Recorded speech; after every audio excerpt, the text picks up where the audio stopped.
Hi, I'm Danielle Notaro, and the name of my piece is The Day After the Blue Moon on Halloween in the West Ward, and 2 days before the presidential election 2020. I was outside Black and Blue Cafe selling my book and CD, Limb the Mask and Limb the Cord, on Halloween Day, while the blue moon and the earth were making their rotations to align with one another. Mercury retrograde was almost over. We could all breathe a sigh of relief for its forthcoming exit and the possible exit of a dangerous president.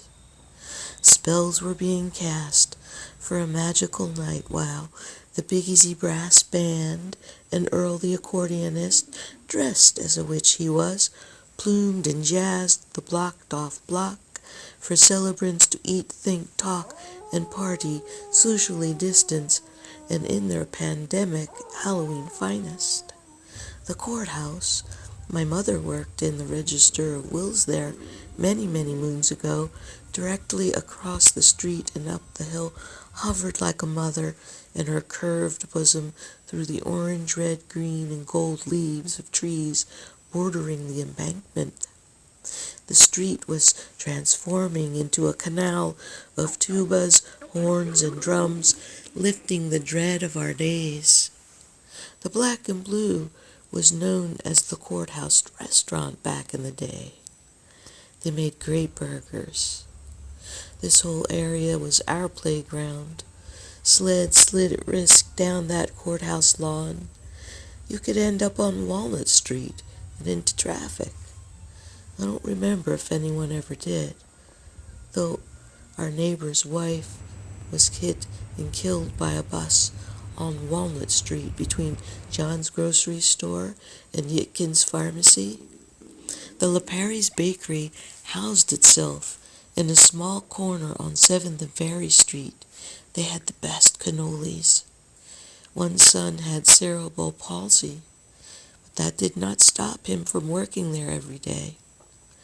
One time, I walked all around 7th and Washington Street, my block, from front and back without touching the ground.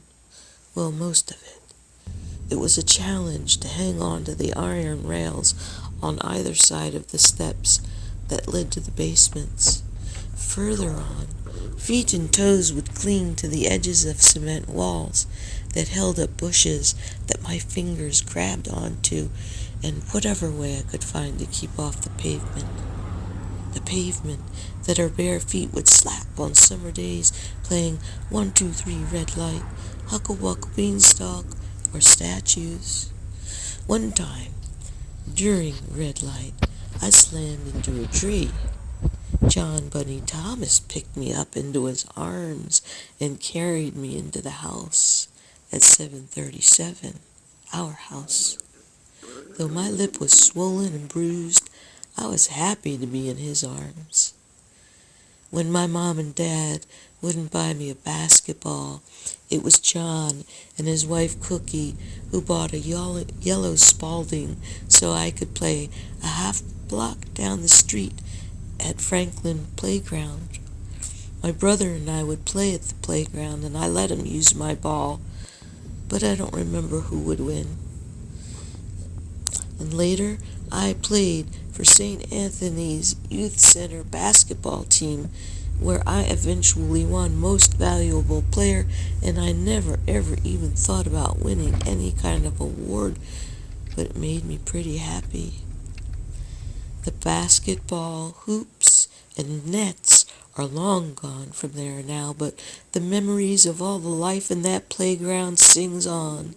St. Anthony's Bazaar was a marvel of fried dough, frying peppers and sausage, spinning wheels of color, stuffed animals, music, Ferris wheels and friends, laughter and joy.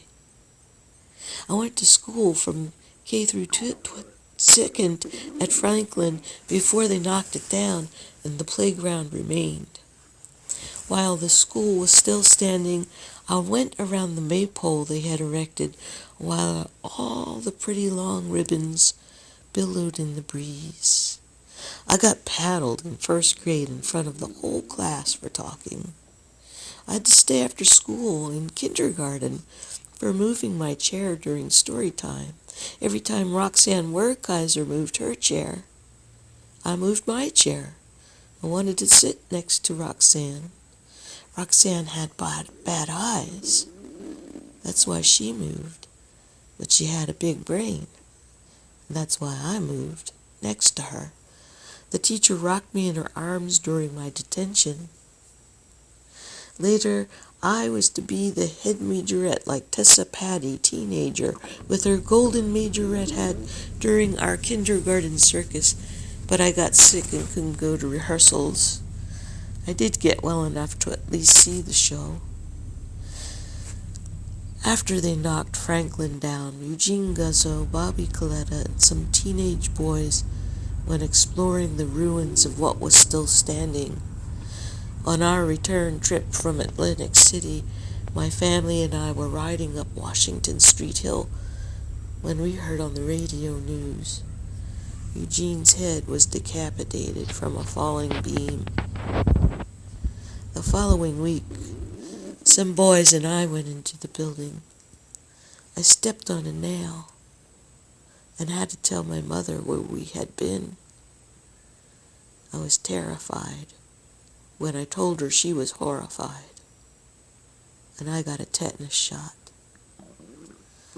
We were horrified another time when a group of teenage boys were in the playground heaped around two fighters shouting and yelling, and one of them wore brass knuckles.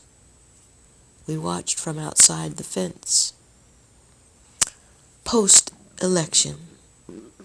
We wait for the official pronouncement of this year's president.